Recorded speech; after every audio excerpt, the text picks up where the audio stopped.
blue. 1, 2, 3, 4. 1, 2, 3, 4.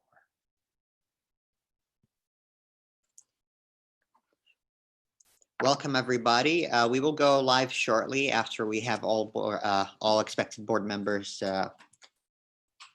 joining us. Mhm. Good morning. Good morning, Jill.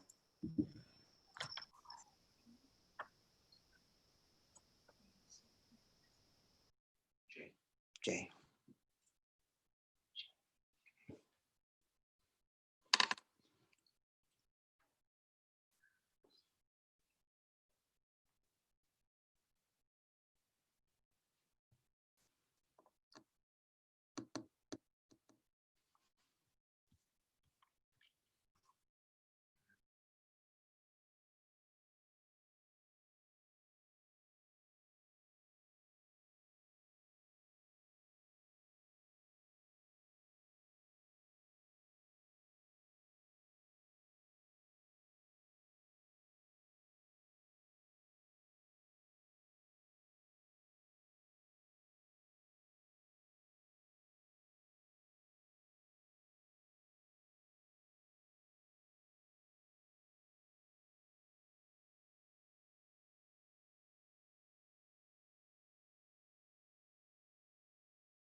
All right, we're waiting on one board member to join, and we'll be starting shortly.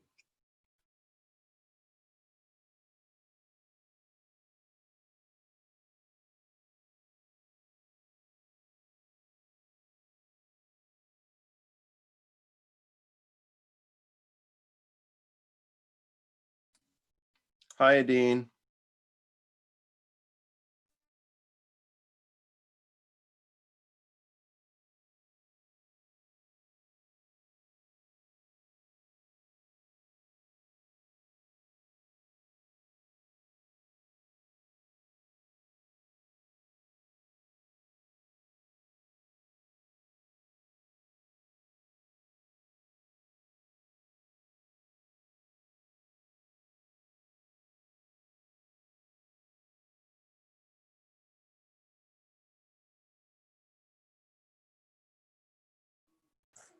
Sammy, how much longer are we holding out for? We are live now, but we as soon as we get Jay signed up. Okay, I'm just going to get some water. Sure, go ahead.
Right, Therese is here and Jay is here.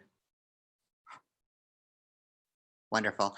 So I'd like to call the meeting to order for the Crevalle School Board meeting on June 29th, 2020. And the first item on the agenda is the Pledge of Allegiance. Please join me if you're willing and able for the Pledge of Allegiance.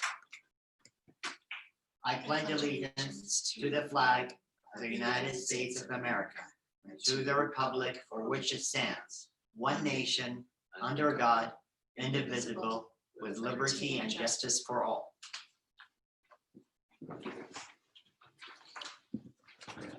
Thanks, everybody, for joining us. We have our board members here, with the exception of board member Tina Baker, who couldn't join us today. The next item on the agenda is action on matters discussed in executive session. As you know, we are not at liberty to discuss anything that took place in executive session. You received sample wording for the two options available on to the board under separate cover, which we have on the board book website. If you plan to propose wording other than that provided, please write out your motion in its entirety and then read it to us out loud. At this stage, I want to ask the board, does anyone wish to make a motion? And I have Vince Adams. Vince? Thank you. I move that in response to Lance and Hillary Lindsay's request for board review of their complaint, the board take no further action and defer to Assistant Superintendent Harder's May 27th, 2020 decision regarding the Lindsay's March 9th, 2020 complaint. Do I hear a second? Second. Seconded by. Okay. Thank you. Is there any further discussion on this motion?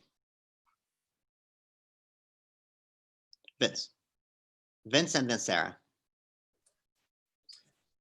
So the remedy sought in this complaint is based in policy, and as this board has discussed in the past and recommendation of council and best practices of board operations, development of policy in the complaint process is a blunt instrument, so I don't support it. While I appreciate the spirit in which this complaint was brought, I think it's really rooted in.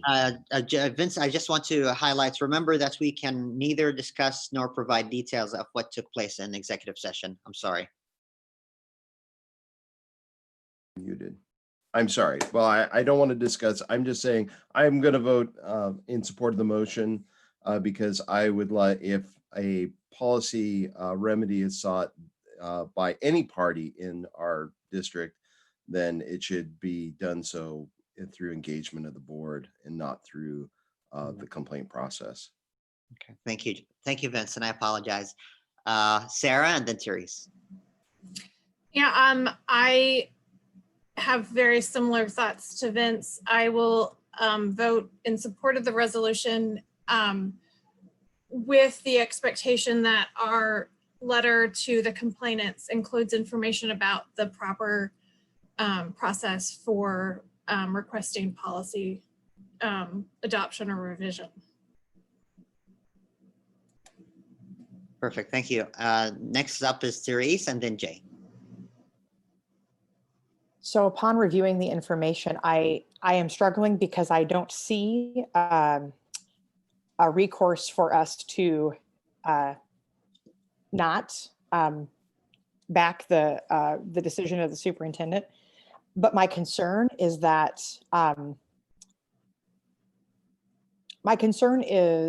where who is responsible to make clear how concerns that overlap with policy need to move forward, because this is not the first time that we have experienced the complaint process as a mechanism for someone to want to raise questions around policy. And that tells me that the community does not know or does not feel invited or does not have a pathway that is clearly delineated about how to raise questions of policy and have their voices heard on that issue. And so I don't know that, well, I believe that we don't have any grounds to move this forward simply because we are looking at a policy issue and the complaint process is not where we address that. But I am concerned, and I would challenge our district leadership to figure out where this breakdown in communication is and how do we make clear to the community the way that they need to present or the format by which they can bring information. Because to be perfectly frank, the individuals involved have done what they think needs to be done. And I don't think it's on them that that wasn't the right procedural step. This is a situation of the those who have the ability to create the rules then being able to say, well, that didn't comply with the rules. And so therefore this has to be what happens. And so that bugs me because I feel like that marginalizes individuals who don't have the opportunity to maybe consult with a lawyer and find out how do they move their concern forward. And I don't think our community members should need to have access to legal counsel in order to figure out how to talk to their school district about an issue. Thank you, Therese, and I appreciate your candor on this. And I want to speak to two elements you mentioned. Whatever decision the board makes, whether to accept this motion or not, I believe there is a commitment from the board, and as a board chair, I would be signing on a letter that provide a summary of the board's decision and also that clarifies the delineation of the policy development process and how the board gets engaged into that process. So I hear you, and I really thank you for that feedback. Next was Jay, and then Vince, and then Lou, and then Sarah. So Jay. Just for the record, I really appreciate what Therese said in terms of being concerned for the parents. I want to acknowledge their hard work and the challenge that they have, but I also want them to understand what we understand is our role, and that is that we hire and support a strong superintendent. We set budget priorities, but ask then that they implement those. And we set policy on appropriate items, but that's not the subject of a complaint. That's the subject of policy work that we would be happy to undertake and look wherever we can. I guess the only other thing is I appreciate parents who are working hard and teachers and administrators who are trying to work hard. And I think that needs to go back to where that is, this issue needs to go back to them and work it through, not in a complaint process. Thank you, Jay. Next up is Lou, and then Sarah.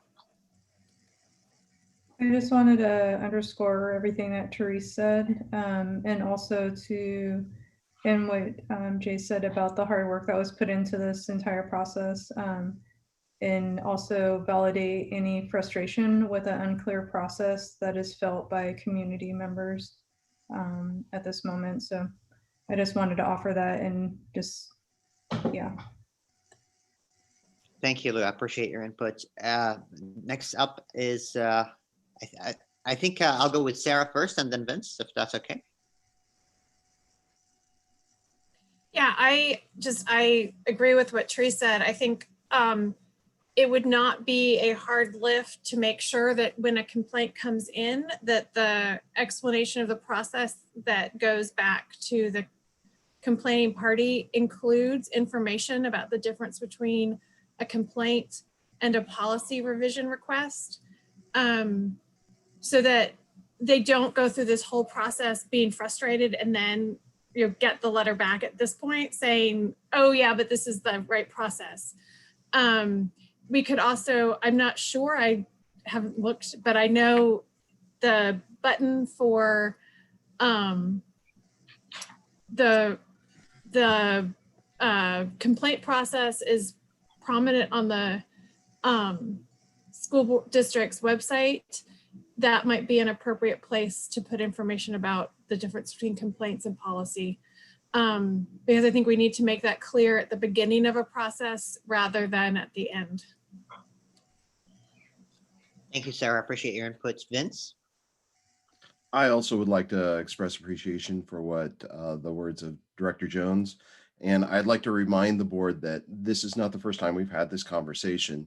And in fact, we have discussed a policy process and given the district parameters on how on what a process might look like that we could then share with the public and help them navigate engaging us in our legislative capacity. I think the district has made great strides in the budget process, but I think there's still work that needs to be done there. But I think that this isn't really germane to this particular discussion, but it's something that the board needs to continue to pay attention to as we go forward. And I understand the district has been very busy with operational concerns around the pandemic, but as we go into next year, it may be something that the board should bring its attention back to.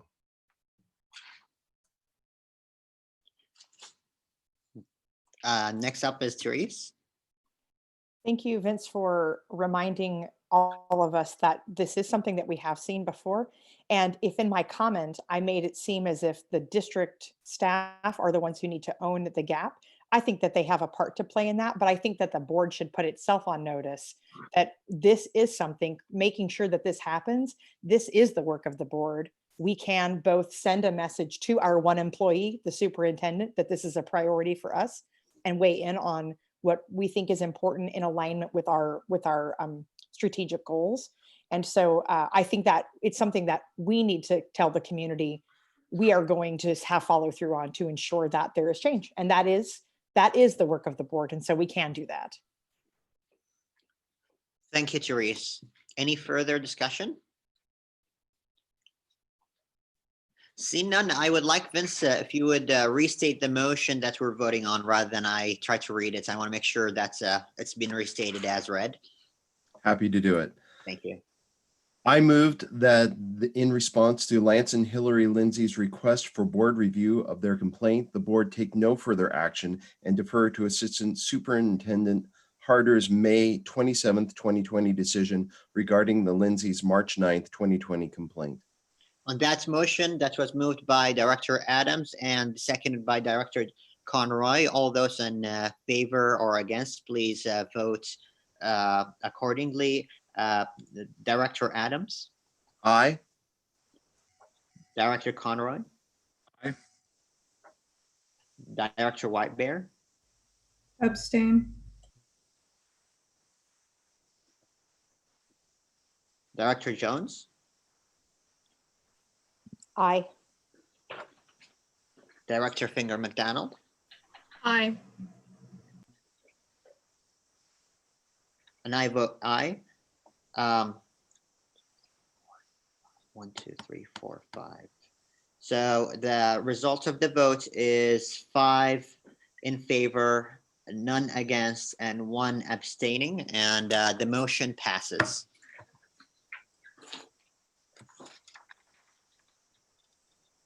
Thank you, and I really appreciate the discussion, and I think I agree the board needs to be proactive and communicating with the community and the public, parents and staff, what is the process around board development, a process that's transparent, provide the feedback to the community in a way that's clear, and that is actually also collaborative with our staff and community members.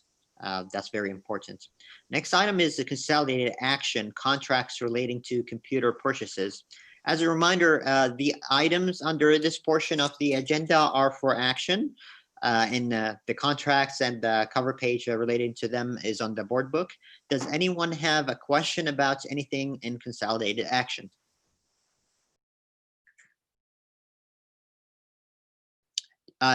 Jay and or Vince, sorry, Vince. Yeah, my question is really, it's a general question. What are the relative advantages between leasing and versus purchasing hard technology infrastructure? Gil, you want to answer it? Sure, and I'll ask Olivia to support me in this. But in general, what this does is provides a much more stable budget line for us, rather than having peaks and valleys within our budget. With, especially when you have a large expense like this and a 4-year lifespan on the devices, what our goal to do is to have an even sustainable budget over a long term. Great, thank you. Is there anything else you want to add, Olivia? No, I think Gil covered it. Well, thank you.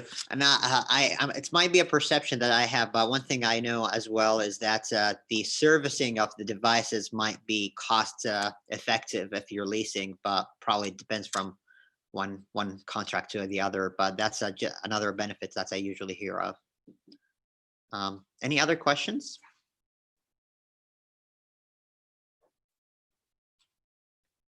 Well, thank you. And I want to highlight my appreciation to the district being proactive and working diligently to empower our staff and our students as we prepare to navigate a very challenging time, but a time that we need to empower our students and staff to learn, whether online or in a blended and hybrid model.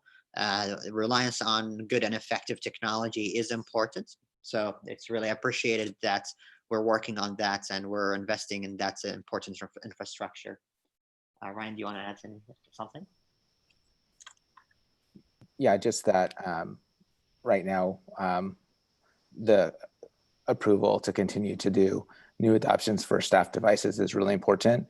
Understanding the context of where we are now and where we'll be for next school year makes it really important to move forward. As you know, we're making decisions about lots of things related to budget and cost, but this is one of those pieces that we feel is important to have in place for the fall. Very much appreciated. All right, do I hear a motion?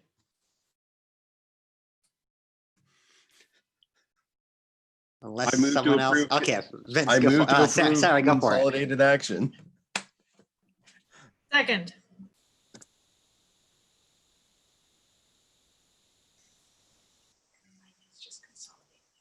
So reminder, this is consolidated action. We could have a blanket motion.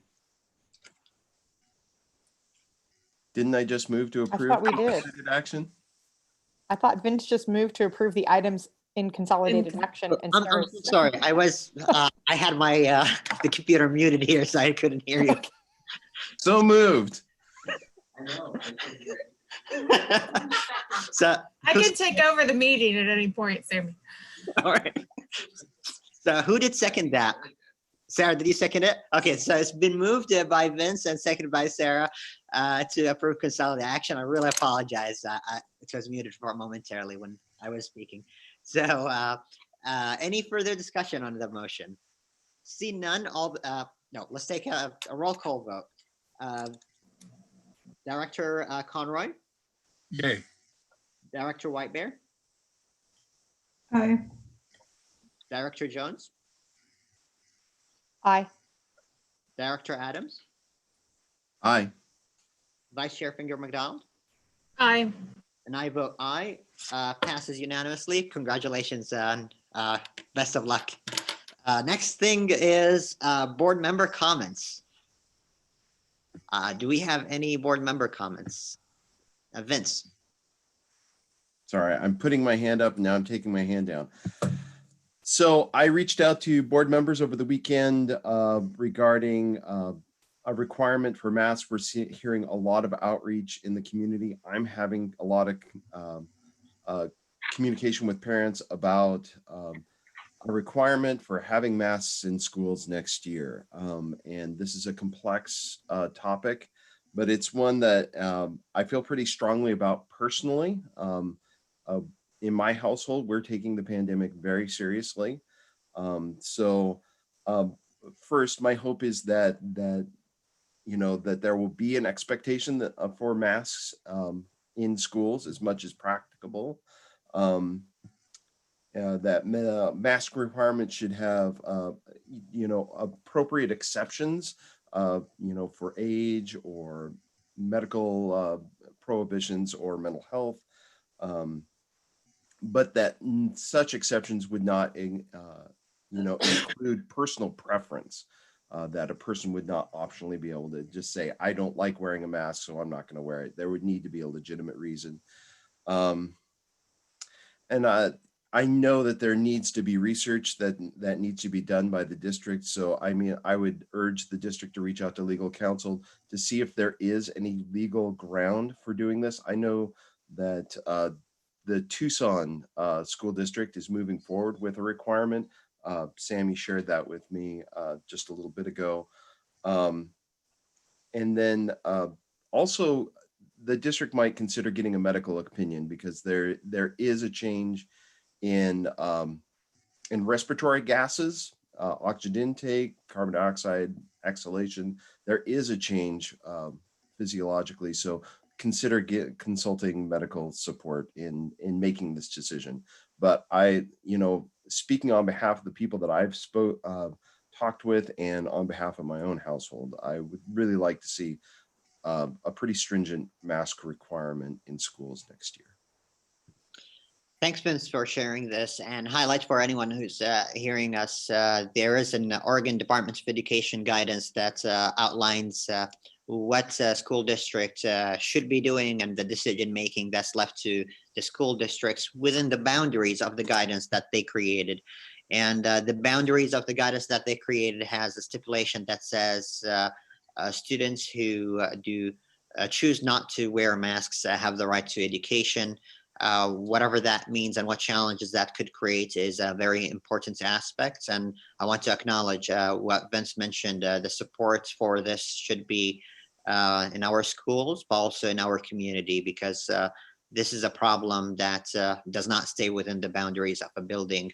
It's a community-wide issue, and there have to be some collaboration with the county and other stakeholders on this issue. Let's go to Jay, and maybe Ryan, do you want to speak to this issue after board members or before? Sure. Go I was ahead, just Ryan. gonna follow up sort of in what Sammy said. And so far we've been following and communicating the ODE guidance related to the blueprint and that development. At the same time, we know that things are continuing to change since that blueprint has been developed. We've seen some of our counties mask requirements go into place. And so I do think that there'll continue to be changes as we move in through the summer. And it's good to understand and recognize, hearing where the board is with regards to that requirement and the personal preference piece. So thank you for sharing that.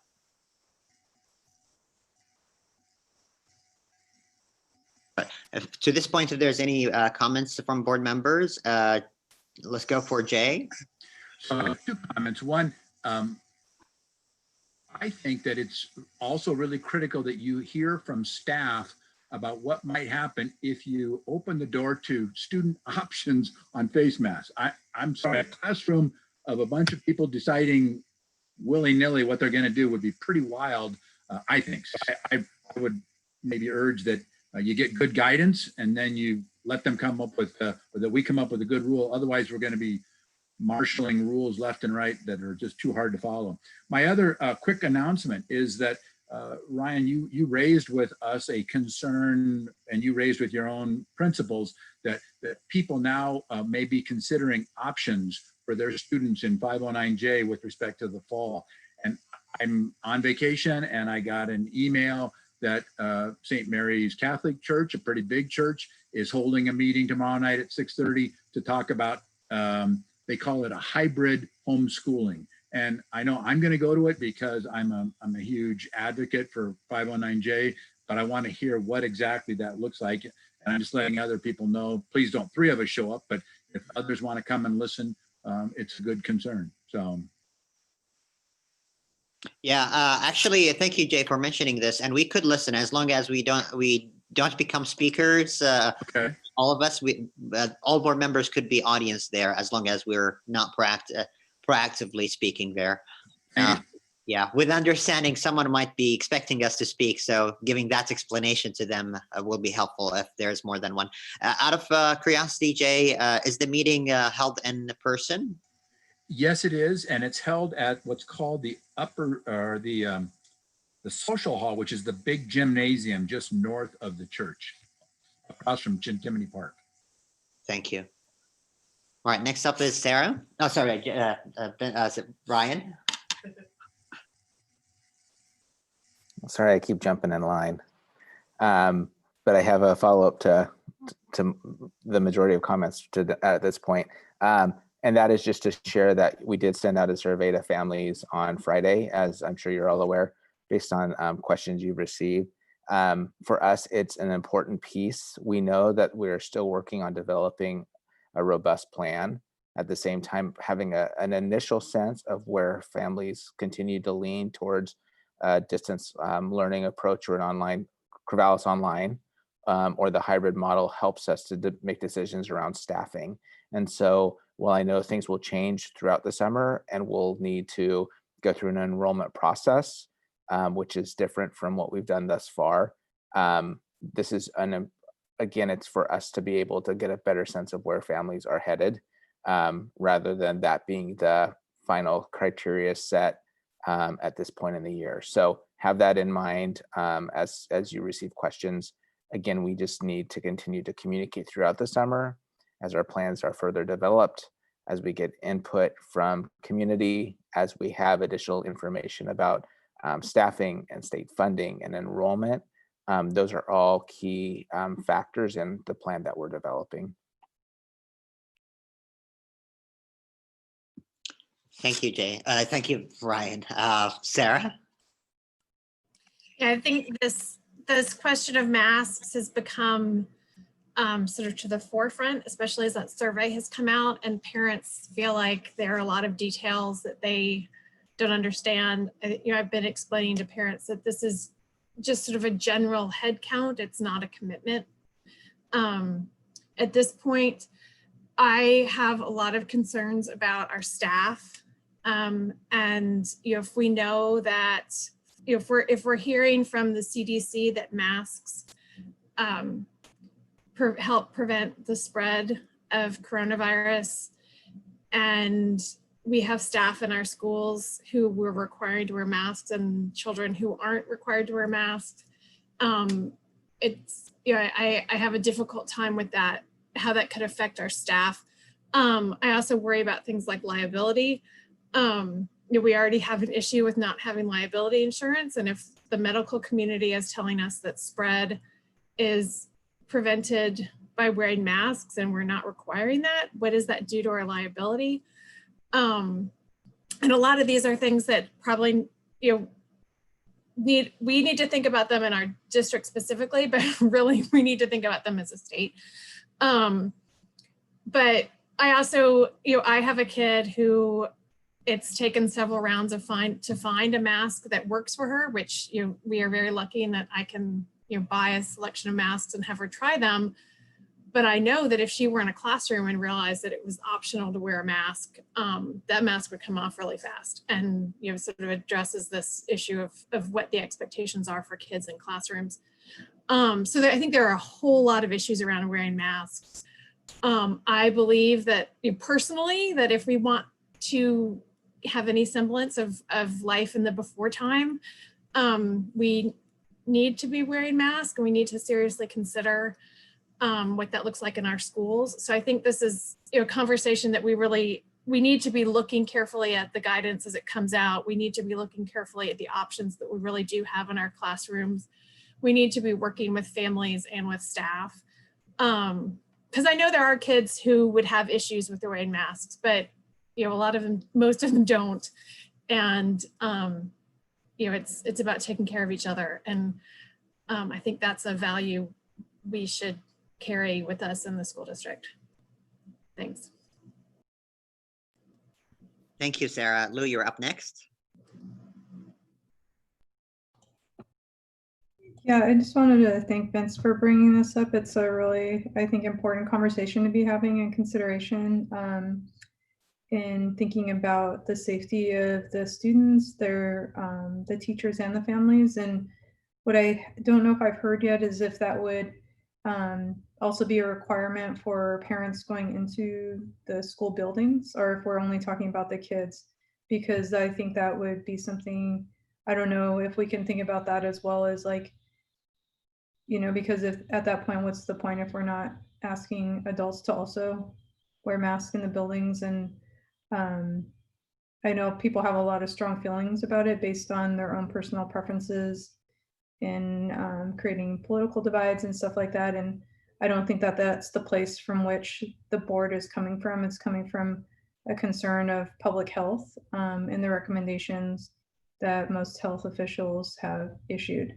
And so I think that that's something to keep in mind, is that that is where these comments are coming from, or from a place of community care and the safety of the staff and students and families. I also am going to be curious to see if that increases, if that is something that is issued, if that increases the number of parents wanting to send their kids to hybrid. Because I know, like, personally for me, that makes it really hard to make a decision not knowing if the kids are going to be wearing masks or not, because there's that risk of exposure. And I'm sure there's other parents that are in that same situation, and caregivers for children, on whether or not they should do hybrid or just stay at home. Yeah. And so I just wanted to put that out there as well. And thanks. Yeah, absolutely. Thank you, Lou. And I'll give Ryan the opportunity to comment on this, but I want just to check in with you, Lou. I want to make sure if we have unified voice of the board, you're in favor of really exploring, advocating for requiring masks for our community members in the schools, students and families. Is that correct? Yeah, that's totally correct. Awesome. Yeah. Thank you, Ryan. So, okay, a response to Sarah and then one to Lou. Sarah, one of the things you asked about was district liability, and the guidance that I've been receiving thus far has been following the guidance from governor's orders and from the Oregon Department of Education and OHA is our best decision. So that as we look at those three documents, we now have a new governor's order as of last week, and then the ODE blueprint, which was in combination with OHA. Those are the pieces that we've been guided to follow to address liability as best we can. And in response to the questions that Lou raised, one of them was about, I think, about volunteers. I heard her say people coming into the school. We're going to really not have the opportunity to have volunteers in schools as we think about space and the number of kids we can have. And so that's a change for us as you think about the school day and having people, adults in the building. 35 square feet is the thing that makes it most difficult to have us have all of our kids at school. And we're going to do our best to have as many kids at school as can be. And having volunteers becomes a challenge with that for next year. I also heard you say coming into the school, which makes me think about the office and coming to check in and check out your child and some of those pieces. So I want you to know that I heard that as well and recognize that, but I also wanted to make that, share that information. Thank you, Ryan. And next up is Therese. Lou, if I understand that you have a meeting that you need to attend to, so feel free to leave if you need to. And thank you for your input. So Sorry, we have Bye. Therese and then Sarah and then Vince. Thank you, Sammy. So just to right out of the gate, I'm totally in support of exploring this more. I think that we need something in place that will maximize the feeling of safety and also limit community spread. So we need to take some kind of action. And my questions are really related to what the legal parameters are around what we can require, and at what point can we be advised on that as a district. I don't even know if this is something that, it's unclear to me that this even would require board approval in order for the superintendent to implement. So I'm not sure that it isn't just a courtesy gesture to him to say that if he were to do this, generally speaking, the board would support that. Maybe I am wrong and maybe we would need to take action. But right now, what it feels unclear to me around forming any sort of strategy is what we can legally do. And so I would really like to hear from legal counsel around what our options are and what are the trade-offs if we do or if we don't implement something, not just in terms of where we open ourselves up. Well, I guess it is where we open ourselves up to liability if we don't, and if we do. In my mind, I liken this to being allowed to require vaccines, which our state allows us to do. But this isn't a vaccine. And so I don't know that parallel really holds. So that's my first comment is how can we get that, or question is how can we get that counsel?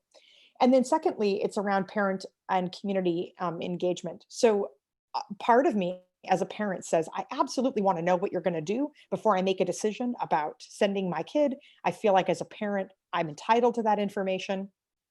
And then as a school board member and as a person in administration and in public service in general, who is aware of how processes work, that part of me says, this is not a decision that can be left up to parents because there are too many parent variables. And so we have to set up a threshold. We have to set up a floor of what it is that we can do, what it is that we are saying is a minimum of what it will take in order to participate in person in our school district. And so I feel that conflict, because while I think that many parents are saying, I don't know if I would send my child in person if there is no requirement, I imagine there are some parents saying, I'm not going to send my child if there is a requirement. And so what I'm just wondering is how can we collect information on the extent to which mask wearing is going to influence what parents would do.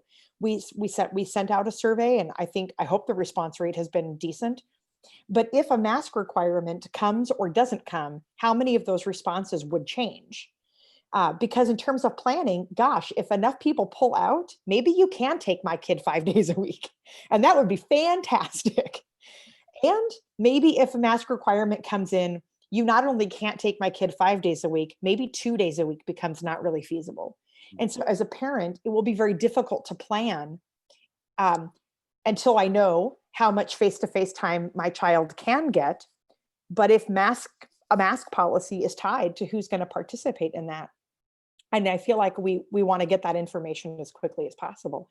I don't know an effective way to do that, or is it to resurvey and say, hey, for those of you that filled this out, would a mask policy change your answer? And if so, how? And then the last thing that I just want to raise a concern / question, I want to raise something about it is I feel like as a district, it's really how we respond right now is going to be really critical to retaining students.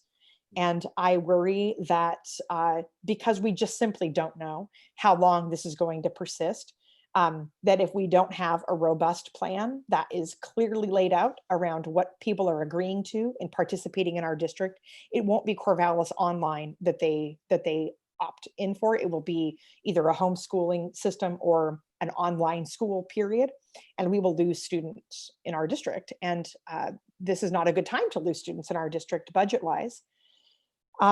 So, those are some things I'm thinking about. And so I'm wondering if parents did decide to do Corvallis Online, how robust will our support of those parents be able to be? Will we be able to offer some training to the parents around how to manage online, how to navigate the, I know that, we sent out we got a tutorial on Google Class, and that was helpful to me.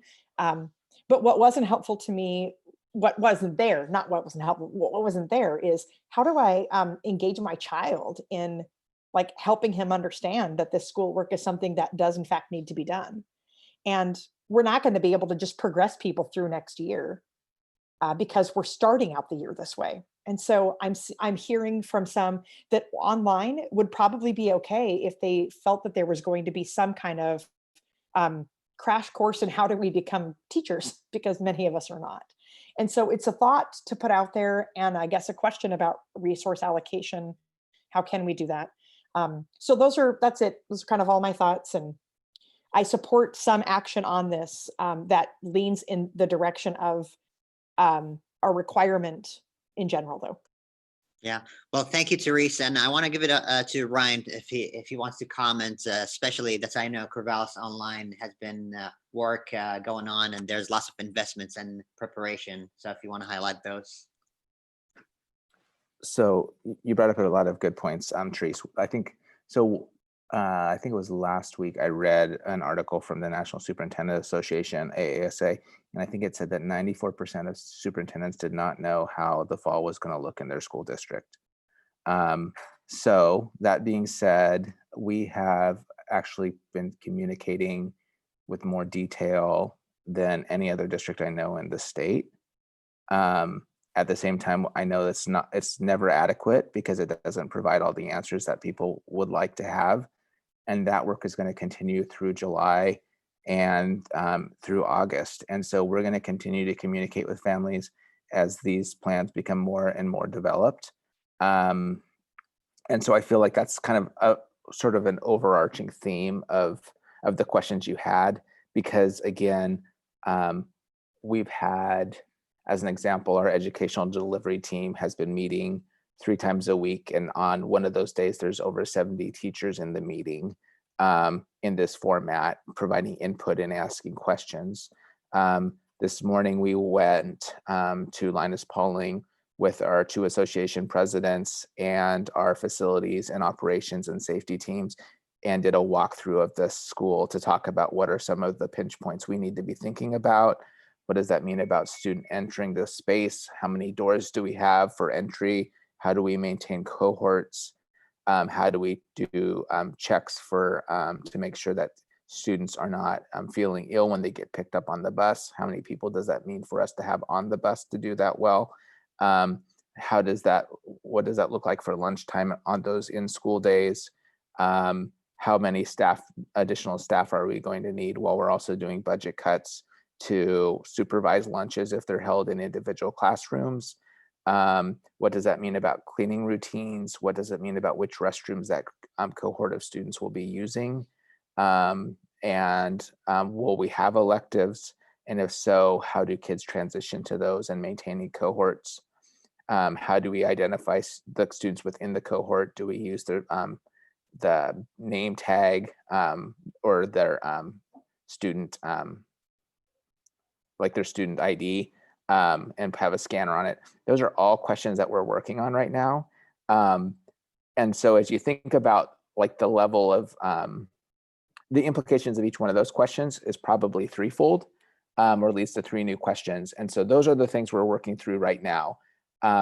We know that the education that we provided last spring was sort of in an emergency. I always give the story of I didn't really sleep over spring break because I wasn't sure how in the world we were going to start in a week, but we did. And we also know that that's not adequate for a year's worth of educational opportunity. That was 2% of a student's educational experience. And so as we develop 2 robust systems, one as a hybrid and also Corvallis Online, our commitment is to have those be robust and provide students academic learning throughout the year. And so those things are still being developed and worked through, and all the questions and feedback that we get are helpful. The walkthrough we did this morning, everyone was leaving and listing out questions they have for our operations team and our safety team to continue to work through those details. We're doing the same thing with our principals tomorrow, the same walkthrough, having the same conversation. So all those things are taking place right now in the background. And we're trying to provide communication to parents, but we're also trying to provide them communication that allows us to make the next decision that we need to make to build that robust program. And then to the mask piece, I hear where everybody's coming from around that. I also think that the requirements that the recommendations the county has made lately have been helpful. I had a chance to have a meeting with OSU and hear what their process is going to look like for students on campus.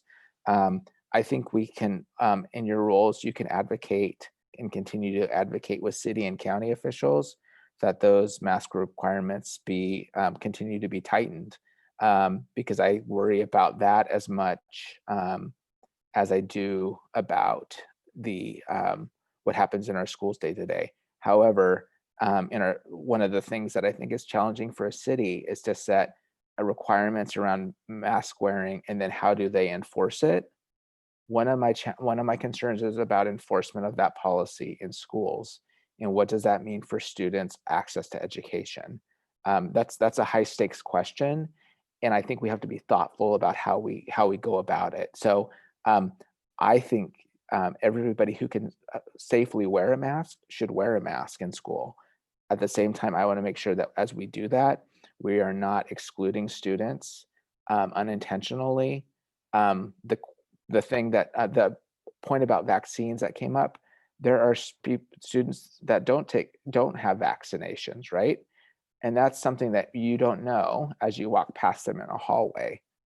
If a student's not wearing a mask for some reason, you know that, right? And so those are the kinds of things that are going through my mind as I think about how do we keep our kids safe? How do we keep our kids in school? How do we keep our schools open next year? And at the same time, not create some sort of exclusionary practice that is unintended. And so that's where that's where I'm at, and the work that we're considering and talking about right now, because that's a really important piece for us as we think about public education. So that was, I know I shared a lot in response to your That's okay. questions, Therese, or comments, but it was actually sort of building from everything that I'm hearing.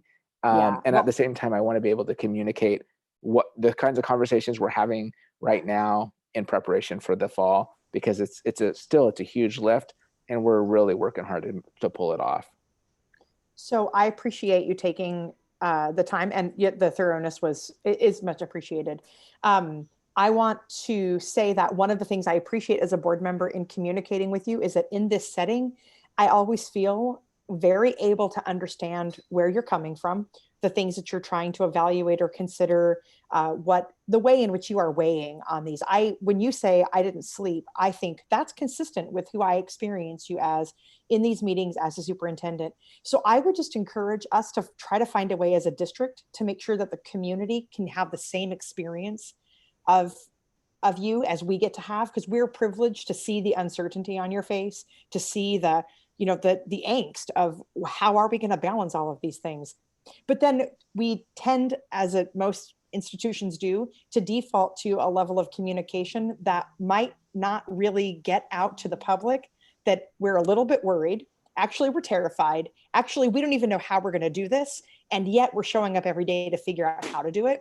Because I think that sentiment would go a long way in helping people understand why you need this information back and what you can do with it. And so it's just a thought to say that maybe when we get the next round of things we need to know from the community, could we preface that with, this information will help us figure out what to do next? That's why we're asking you. We're not asking you because we want you to build your life around this question. We're asking you because no one has ever done this before. And we don't know these things. And so we can't plan without your participation. Because I think maybe parents would feel a little bit more like their voice is going to help shape what comes next, instead of, these are the options of what the district is going to do to me, and I need to pick one. I don't think that necessarily, for people who really read it, I don't think that that's the logical conclusion. But if they just saw it come through, they just saw I need to answer this question, and they scanned it to see the list of answers that you can't provide and they weren't there, maybe their gut reaction would be to not look very hard at all the plates the district is trying to spin at once. So it's just a thought, because I've always appreciated how easy it is to ask you and how willing you are to say, I don't know, in this space. And so I just want to, help us to get that out there to the community, that we're all in a place of not knowing together. So. Thank you. Therese. Yeah, and thank you, Ryan. I want to really highlight this. We're very early in communicating with others. I would not say very early, but we are earlier than many other districts in the state and across the nation. So it's been very appreciated, the proactive outreach to the parents and families. Vince, and then Jay. I'm not sure if I saw your hand, Sarah, but next, Vince. I think Jay was before me. Okay, Jay, Go go ahead. ahead. Okay, I'll jump in. I have been in touch with a couple of relatives who work in other districts, so that take it for what it's worth.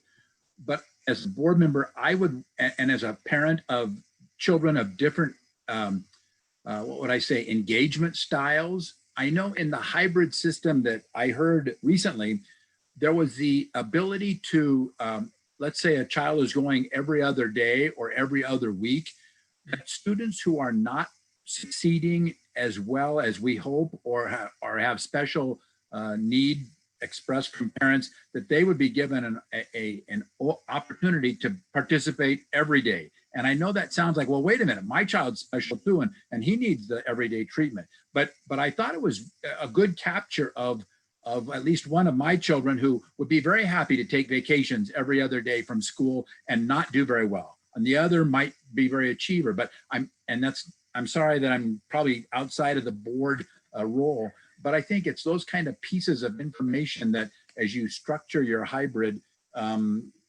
your teachers and your parents need to have that kind of hope that maybe there'll be tough calls, but it would be something really important for our kids that we're going to have to structure. And by the way, thank you, Ryan, for you and all your team. This has got to be gigantic, heavy work. So thank you. Next up is Vince and then Sarah. So I'm glad the superintendent brought up advocacy. It's something that I've been thinking about over the past few days. And I think because the board is going into its summer recess, it's going to be difficult as a board to advocate. As individuals, we can do that. But I think in this space, I think it's important because the application of requirements for personal protective equipment in schools is pivots on state level policy and recommendations, guidelines, if you will. I think it's important that the board speak in a unified voice in this space.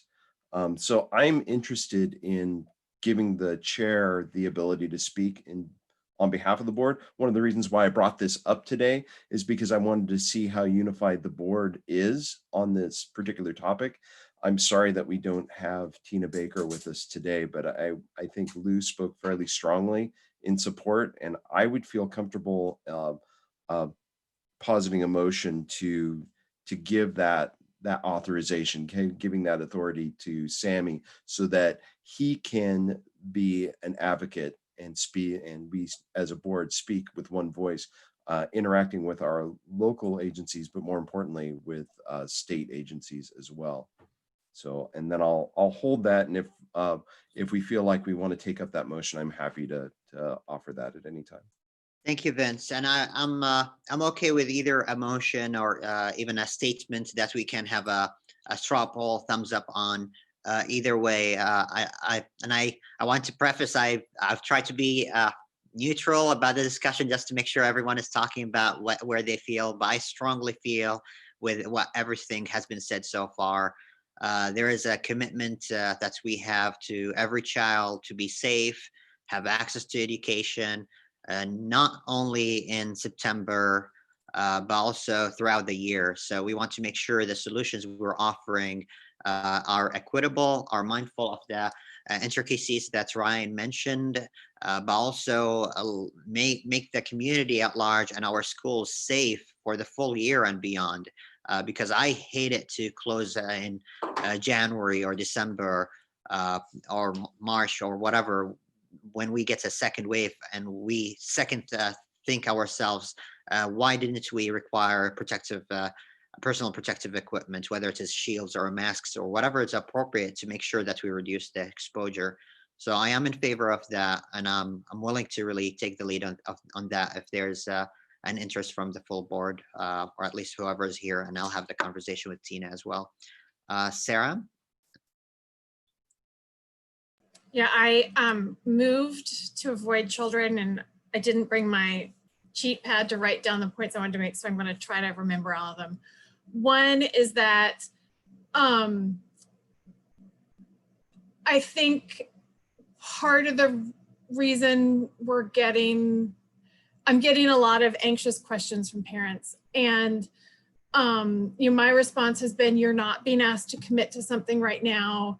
There are really committed, fabulous people working very hard to answer the questions you have, but we don't know yet. Here's the ODE information, here when updates happen, here's the school district information.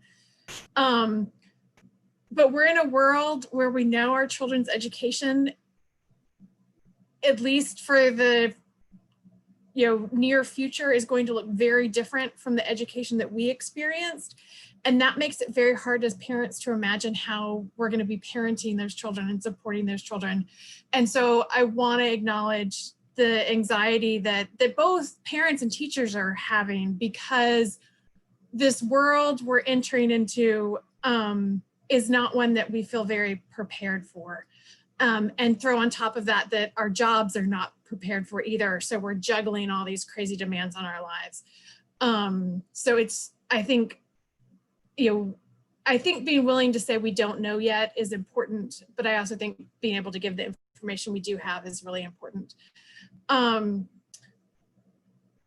Next finger, I'm holding up my 4 fingers, is in addition to liability, I think we have a negligence issue potentially that we need to think about legally. That yes, we can follow all the ODE guidelines and all that stuff, but if there could be a negligence argument that you can't sign away negligence issues, and if the CDC is telling us we should be wearing masks and we say, oh, you don't have to wear masks, does that become a negligence issue? So I think there's a legal issue there too. Third finger is advocacy. I think this is a really important issue. I was going to send an email out, but I'll do it right now. I have scheduled a meeting with Representative Rayfield that I scheduled just on my own as an individual, but I asked if I could invite board members, because it was to talk about education stuff. I asked if I could invite other board members to that meeting. And so, I would be going as an individual. We would all be going as individuals unless we give some authority to one of us to advocate for the board. But I will send out an invitation for those of you who want to participate in that meeting with Representative Rayfield. It's, I believe, July 13th. I have no idea what the 4th finger was for, so I'll give up my time. All right, and whenever you remember what's the 4th finger, let us know. And raise your hand and I'll recognize you. Therese? I just wanted to expand on one of Sarah's points about being in this unknown area of trying to teach our children. And, this is not the way that we experienced our education. We have a tremendous amount of privilege represented within the board.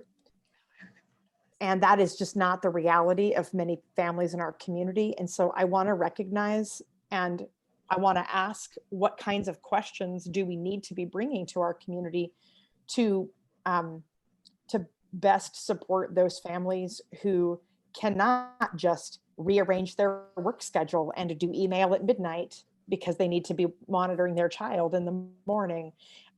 There are families that are in crisis over, economically, and I know this is all known, but we obviously would be foolish to think that the crises of economic constraints, economic downturns in households, employment instability, and an inability to adapt one's work schedule to just be home with their children, lack of, childcare shortage, all of these things kind of amassing. We will be in whatever model we are teaching our children, we will be addressing these issues indirectly.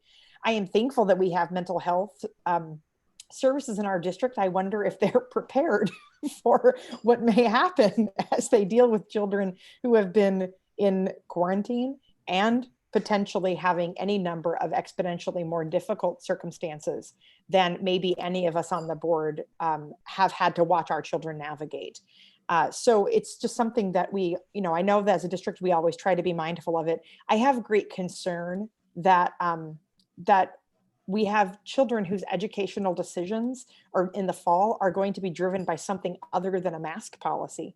They're going to be driven by what the parent can manage and still pay the rent. And I don't know what to do about that. But I also know that we would be remiss if we didn't say, we know that there are community members, and I know the school board foundation, has worked, or the school foundation has worked tirelessly to raise funds. That's not going to be enough. What other things can we do? What other needs are going unmet? And so I guess I don't really have a question. It's more of just a pit in my stomach of knowing that we are facing a significant barrier to equity that in some ways is beyond our immediate control. Duly noted. And honestly, while we started the discussion around the PPEs and how it will support the continuity, business continuity, or learning continuity, and the safety of our students and staff, I believe your points, Therese, speak to the big picture of really challenging aspects. While the education, public education and school districts have been tasked with more responsibilities than ever before. Today, it will take a village. It will take the whole village to collaborate, to figure out solutions around rent assistance, around childcare complexities. It's going to be really challenging. And I truly agree with you. We got to have those conversations started, and we have them already started, but we got to continuing them and be a voice for our students and staff and their families to collaborate with all stakeholders in the community and across the state. So thank you for mentioning those items. I think they are very critical. Sarah, you remember the fourth subject? I remember the fourth subject. Yeah, so if I have the same pit in my stomach that Therese does, I feel like we're in a situation where what before were opportunity gaps could turn into opportunity chasms, and that's what's making me lose sleep right now.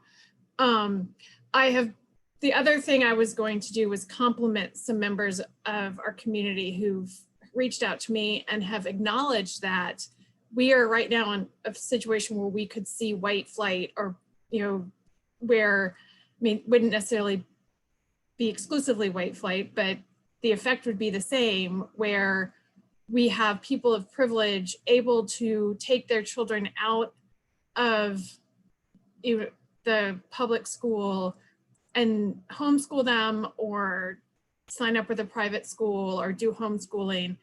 And with them goes our funding. And they end up creating a system where equity issues become issues not just within a school district, but between school systems, because they've decided not to support the public schools. And I've heard a lot of people saying, I'm going to stick with the public schools because I believe in public education. I believe our district is going to do the best they can. And I don't want to impact the families that can't make a choice to leave. So I just am thankful for the families who are thinking about that the impact of leaving is it's a community issue as well as an individual family issue if you choose to leave the district. Yeah, thank you, Sarah. Makes me contemplate how public education has been the equalizer and a truly public place for us for the last 150 plus years.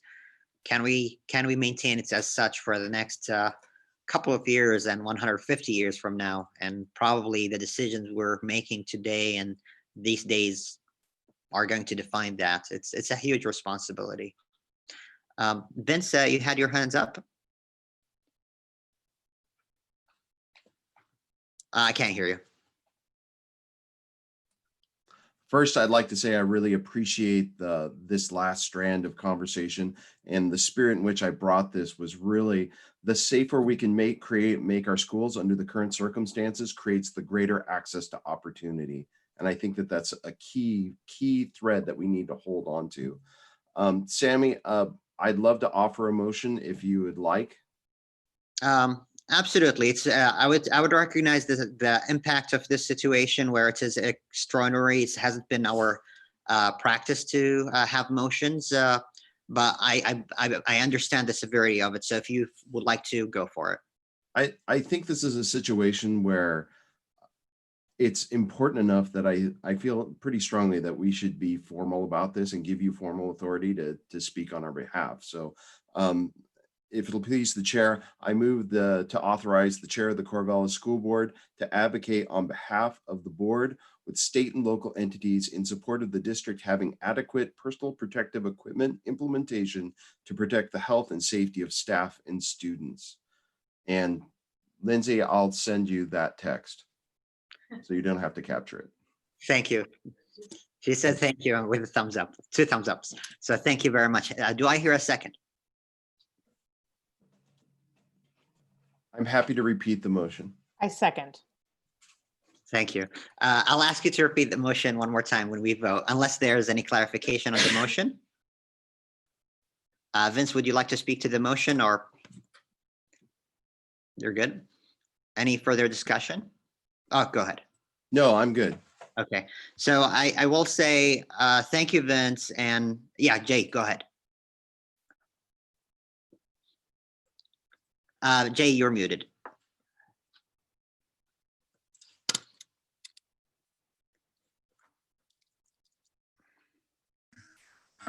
I am absolutely in support of Vince's motion, but I don't know where to draw the line on when to send our voice, because I just saw a note from your school board association that said, would I please be sure to advocate to the special session that I think is coming about financing? And to me, those are very parallel, if not equally important or whatever, that I would ask Vince if you would entertain a second statement to that or piece to that measure that includes advocacy for continued funding at the level that we had been told, because the disaster is going to be huge on either side. That make sense? I'm happy to formulate another motion. Or add it as part of, I mean, I don't mean to confuse things, but add it as part of directing Sammy to speak on our behalf. I think since we have a motion on the table, we have to do something with that motion, right? Yeah, Amend it. Yeah, I would say either amend it or let's vote on this one and then add another one real quick. Jay, if you have pencil and paper, I would suggest you scribble down something and then make. I would support another motion in that channel, although it's effective, particularly around funding, to have multiple board members at the Capitol.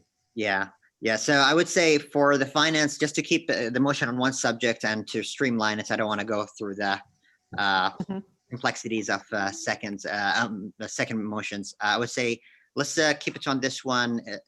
Is there any discussion? Jay, let's go for yours afterwards, if that's okay. Therese? Oh, no, sorry. That was Jay, Vince, and Sarah. Sarah and then Vince. Yeah, well, I think we all would speak with the same voice on financing. I think I start getting a little uncomfortable when we start saying, Sammy, speak for us, Sammy, speak for us, because I mean, it's like me making a print with Representative Rayfield. I think the more of us speak as, and I can speak as, I'm Sarah Finger McDonald. I am a member of the Corvallis School Board, but I'm speaking as an individual. But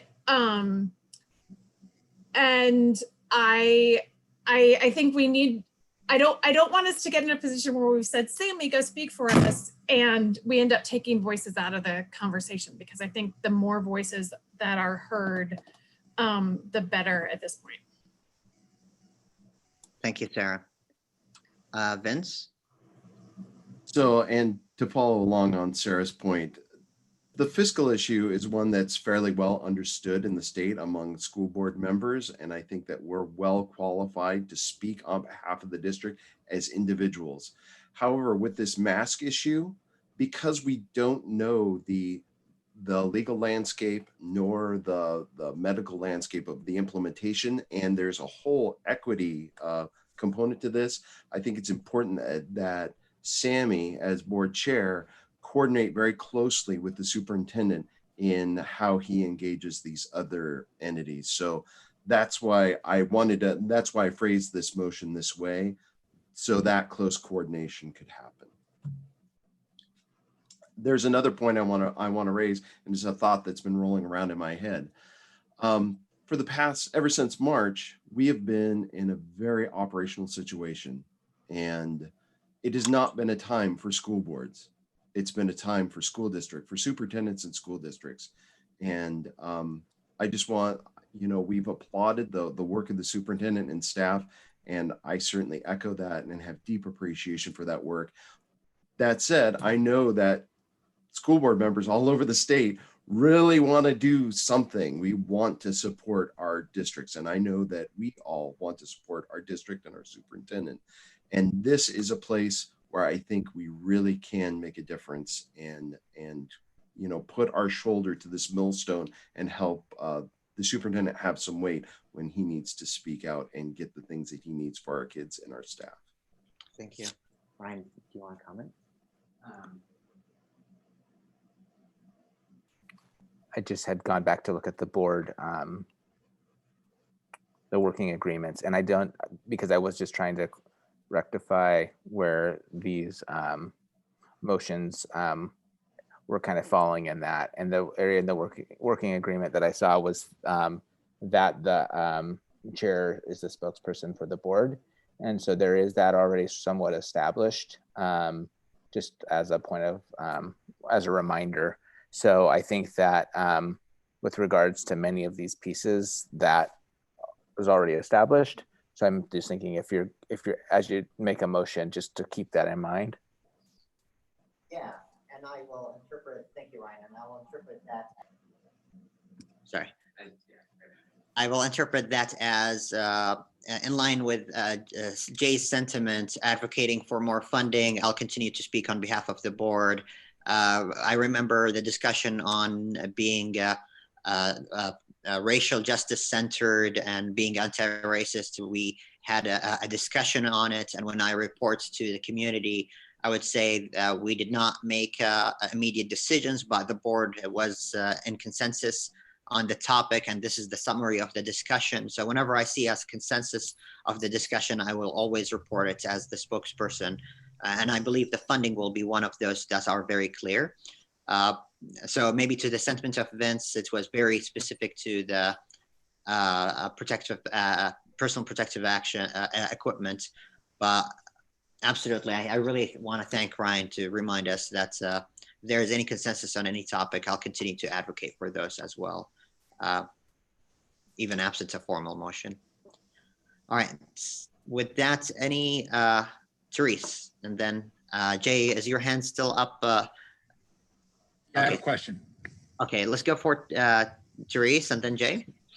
Thank you, Sammy. I just would advocate for a motion that is separate on this issue of masks, because although the working agreement does give the board chair the opportunity to speak on behalf of the board, I think that the mask conversation and in general a response to a pandemic falls outside of what anybody ever imagined we would need to talk about in a working agreement. And so I think it's particularly important that we specifically call out that it is not just a general operational process that allows the board chair to speak, but that we've had a conversation about this particular issue. And now we have said, go forth and be our voice, feels important, just because whoever imagined when they signed on to be a school board member, they'd be talking about a global pandemic? Not I. Well, I'm doing my PhD in it, but no, I wasn't expecting it. So next up is Jay. So I just have a practicality question. In light of Ryan's comment, Sarah, you and Sammy, maybe Vince, your role in the school board, do you think our failing to take a resolution vote would anyway diminish if you or I or Sammy goes to a state legislator and says, look, our board has a consensus on the importance of school funding? I would think that's a pretty strong given, but you tell me whether you think we need a resolution or not. That's my question. I don't want to go in without a big weight as I can. So if we need a weight called a resolution, great, but tell me what your practical sense is. To that, if anyone wants to follow up on what I think is, what you mentioned, Jay, is correct. You can advocate as a political figure, as a one board member. Speaking on behalf of the board is the spokesperson of the board is the chair. However, when the board makes resolutions or votes or have a consensus, board members can report that to the community and share it. I think the line is very fine line. It gets really tricky when there is no discussion on a topic and we start speaking about it. But since we have formalized our discussion, I believe that's appropriate. One thing that's I believe is very appropriate to this, if you feel that you want to speak to a constituent or a representative, and I shared with you the discussion points that were relevant to reopening our schools and the concerns the district has and the work that district is doing, those discussion items would be very appropriate to lean on as you have those conversations. So I don't want to take more space than what the chair usually takes. And I want to acknowledge that each one of us has the power to really be out there with the community. But also it's important that we have unified voice to have that power. Anyone want to clarify whether it's Ryan or board members on that? Do you feel I spoke appropriate about it? Okay, I agree. thank you. All right, we're going way beyond time, and I want to be mindful of staff time and your time. Vince, would you like to any further discussion?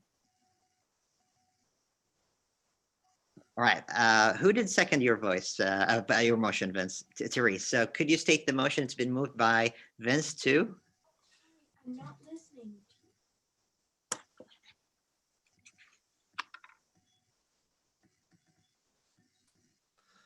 So, sorry, I have children in the room.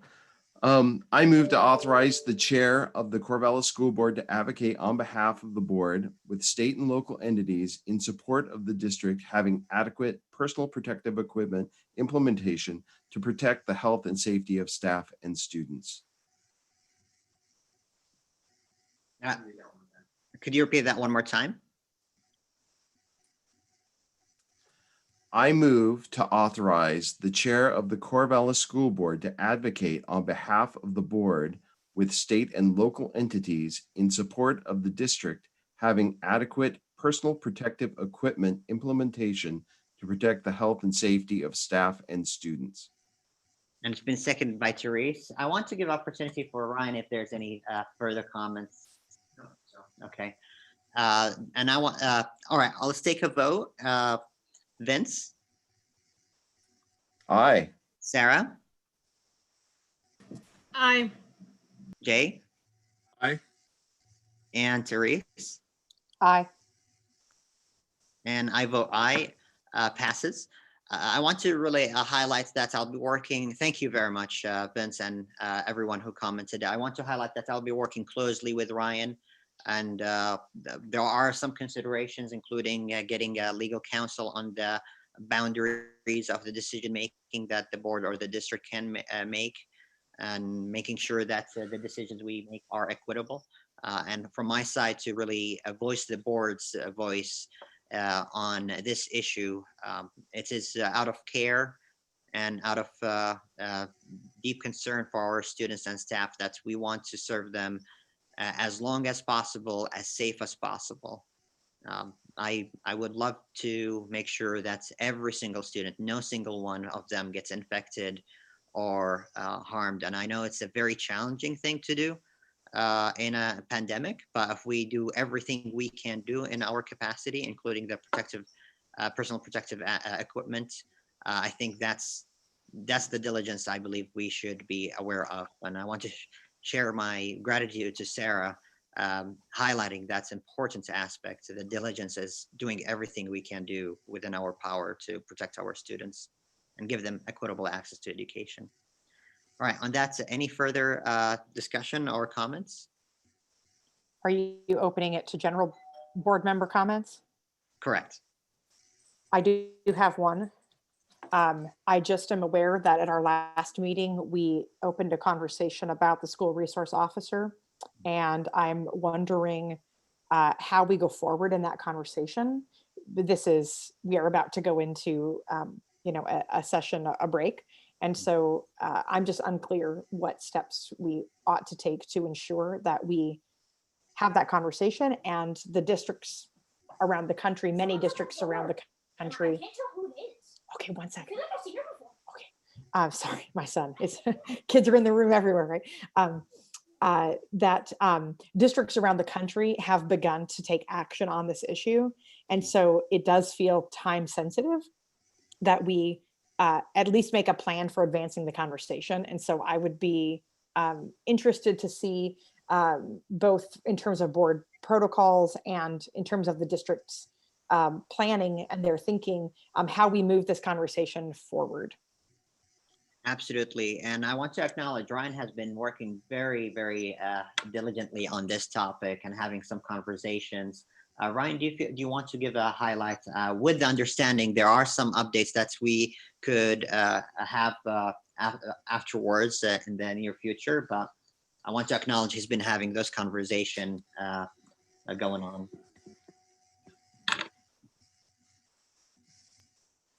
Yeah, thanks for the question, Therese. Since the last board meeting, I've had a chance to talk with our police chief several times, and then also with our students who completed a survey along with Jay and Sammy to ask questions and hear their perspective.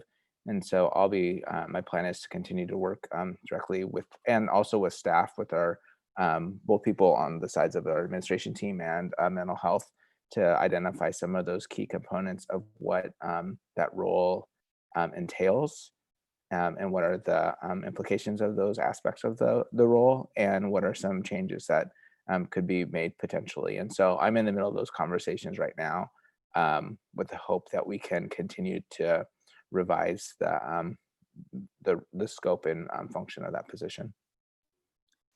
Thank you. Not in any way that I'm suggesting that this is the step that we should take, but I'm unclear about the process forward, or how we would reach a place of confirming that we either want or do not want a school resource officer in our schools. So can we? I'd like to know how we have that conversation.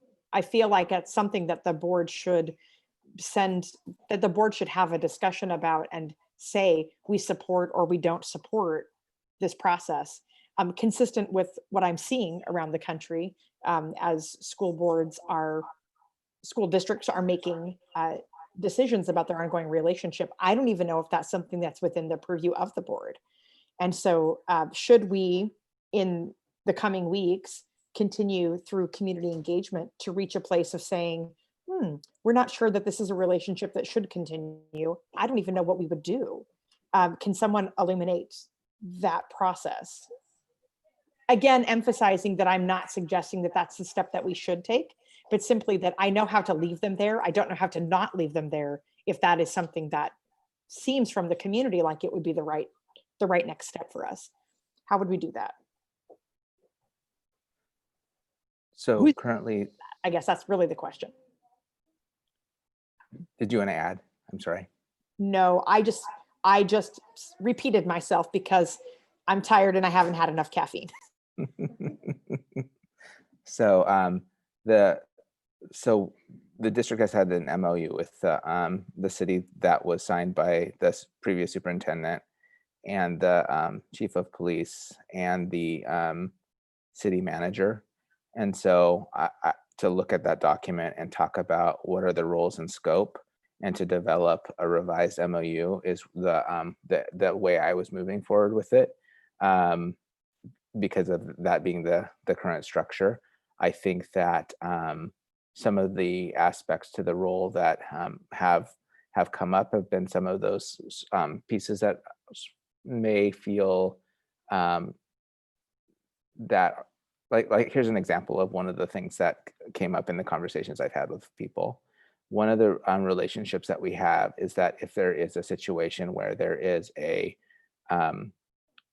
student death, or the death of a parent where there's a family involved and there's kids in the house, that we have a relationship with our SRO to get that information to us even in the middle of the night, so we can plan for a care team to be available the next day, which includes mental health therapists, a message for staff that is shared with staff and then read to students, and then ongoing communication in support of the family. So that's a role that I don't think when you think of the traditional role of an SRO that people think about but it's really important to our schools to make sure that we're proactive in supporting kids the following day.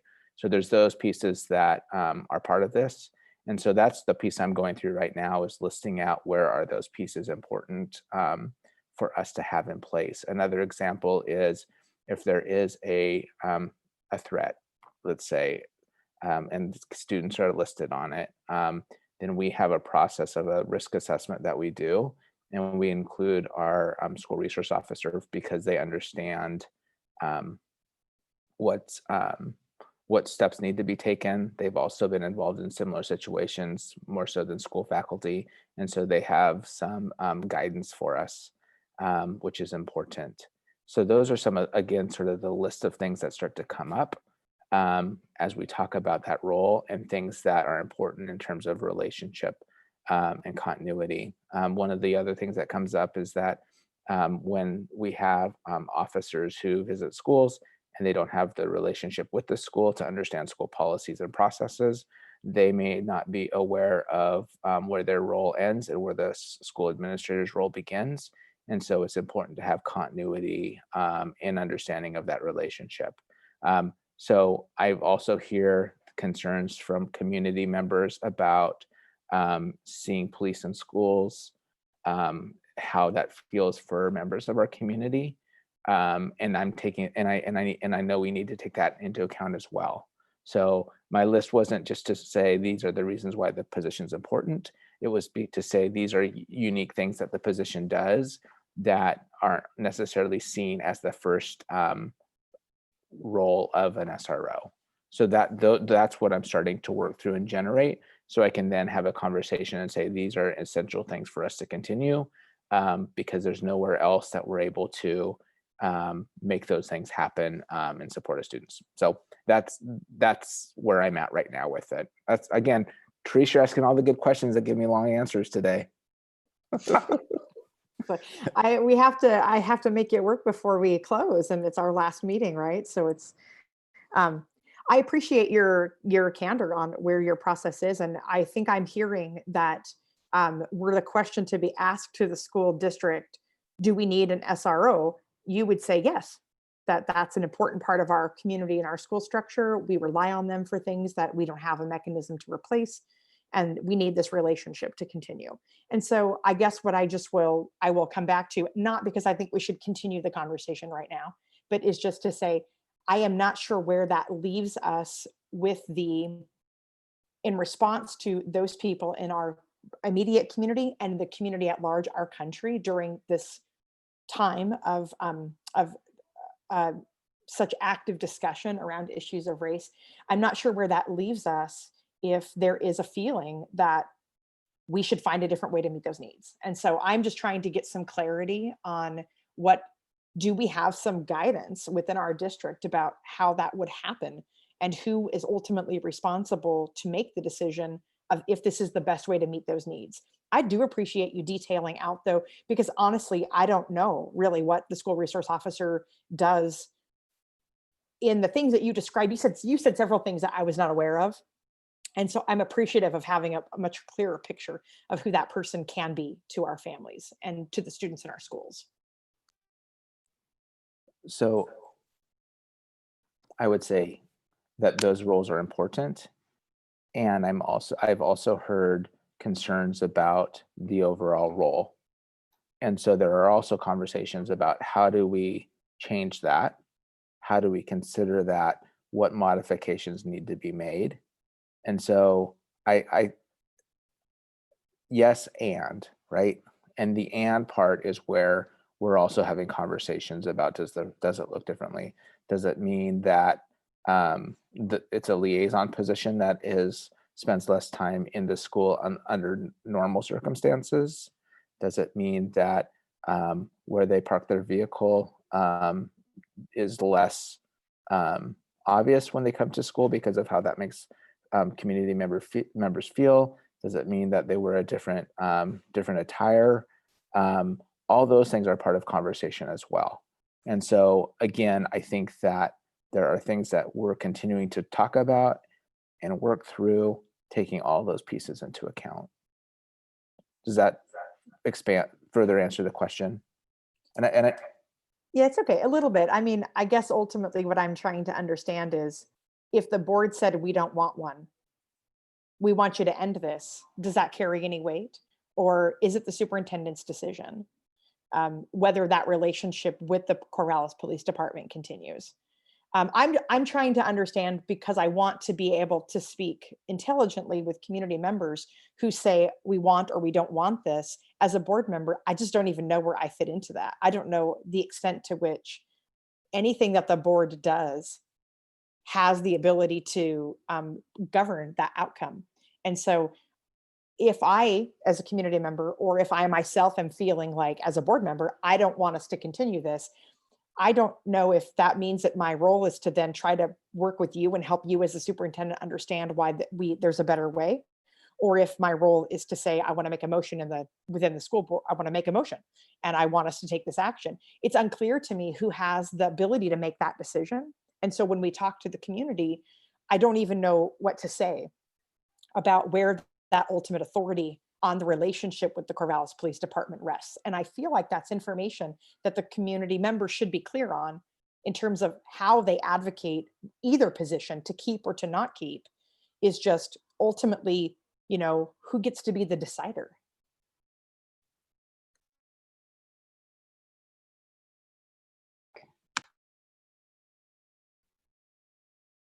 so up to this point, Therese, I have been just working through the stance that we have a MOU in place, and these are the stakeholders who signed off on it. And we need to go back and review what having greater clarity in terms of hearing from community and hearing from stakeholders and hearing from staff. These are the things that we think need to be modified or changed. I've just been working in that space. So I can get clarification about how that would look. At the same time, I've been trying to make sure that we get a system in place that is responsive to both groups of stakeholders.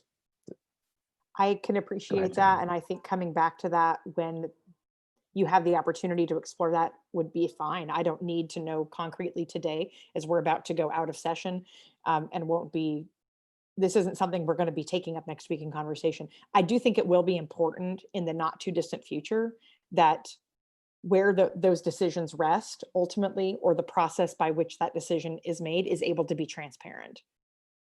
And circling back to our earlier conversation about, how does the community properly complain? Part of how they properly complain is by knowing who's actually responsible for the thing that they want to complain about.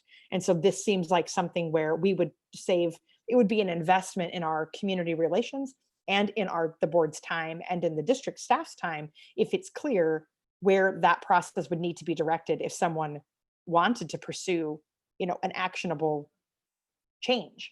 So I think it's good. I think it's information that we need to find out and get clarity on, and not, again, to emphasize, not because I'm suggesting that we should do that, but because I believe that conversation is coming more fully. I think we're going to be asked to take that conversation up more fully. And I, as a board member, would just like to be prepared ahead of time to understand my role in that conversation. Thank you, Therese. I want to highlight something very important right here. This conversation is something I will remember to highlight positively on how this board functions when I do the board self-evaluation for the year, or whenever we do it next. Because Therese, you highlighted a very important thing, which is we hire and evaluate the superintendent, but we trust him to lead. And while we put very high level policies and value statements, our superintendents really go deep into the process of operations and recommendations and even collaboration with agencies, including the MOU. And I have seen and listened to other board meetings and city council meetings where the elected officials go into the weeds of the process. And sometimes that loses not only the efficiency or efficacy, but loses the ability to really go deep into the process, listen to all stakeholders, and come up with solutions that will work for the best interests of the students. And here, this is the highlights of the best conversation I would imagine us navigating this, which is the board member or board members ask for transparency and make sure that the community is going to really receive the information as soon as it is available, while trusting the superintendent navigating the process. Of course, we can go with motions and puts our hands into the operations. But for anyone who's listening now, this is not our lane. And we want to be mindful of that, because student achievements and equity, all of that are contingent on the board being mindful of its lane in terms of policy and trusting the superintendent leading the process. So again, I want to really thank you for highlighting why this board is a board I'm very proud to serve on, and the way that we interact with the community is going to be very helpful for us to have that clarity. Thank you, Therese. Sarah, you have your hands up. Yeah, I guess just following on what Teresa's asking, as we review, as the MOU is we reworked and we look at whether we have an SR, if it's really an SRO position or a liaison position. I guess I would follow up with her that I would like the board to be able to look at that MOU, whether we're, it's our, it's not clear whether it's our role to approve that or disapprove that or whatever, but I would like us to be able to see that and have some discussion of it, acknowledging that that will not happen in the next couple months because we're summertime.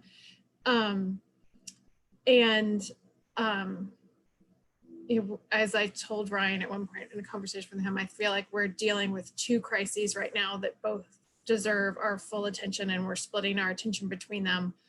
Mm-hmm. So I would like to have some update on what's happening with that as soon as possible, but with the acknowledgement that we're also reinventing education right now. So both are critical topics that need to be given as much attention as they're due. So but I would really like to see what's moved forward with our SRO agreement. Thank you, Sarah. Next up is Jay. I just wanted to add that I was really touched by our conversation with the two students, and I'm also impressed with Ryan's thoroughness of talking to police, talking to building principals who have huge stakes in this conversation, and then listening to parents and their concerns. It is not an easy issue because it is complex around safety and perception and community policing and philosophy and the hot topic of today, the summer. So I don't know our role either, but I do appreciate that we're getting lots of information and input before we then talk about what's our role. So thank you. Wonderful, thank you. Any further comments? Anything else for the good of the order? Therese, your hands is up. Sammy, just one more thing, because I'm going to miss you guys so much after we get off this call. I was just hoping, and it can come in the form of an email. It does not have to be provided right now, but right before coronavirus broke out, we were in a very important and not very clearly moving forward conversation about boundaries. And then we all got delivered from having to do anything about that in the immediate moment by coronavirus. And so at some point we'll have to come back to that conversation. And I was just hoping to get an update. And I think an email is a fine way to do that, just for, sorry, my dog, just for where is that process and what can the community expect sometime down the road? Obviously, nobody's going to school in buildings at this moment. So, but we anticipate that's going to change, right? And so I'm just wanting to find out what steps, where are we in that process? And I'm not expecting Ryan to provide an in-depth, detailed report right at this moment. All right, duly noted. Thank you. Anything else? Well, with that, our academic year is, the board academic year is over, and we'll see you sometime soon, and hopefully in August. We are adjourned. See y'all later.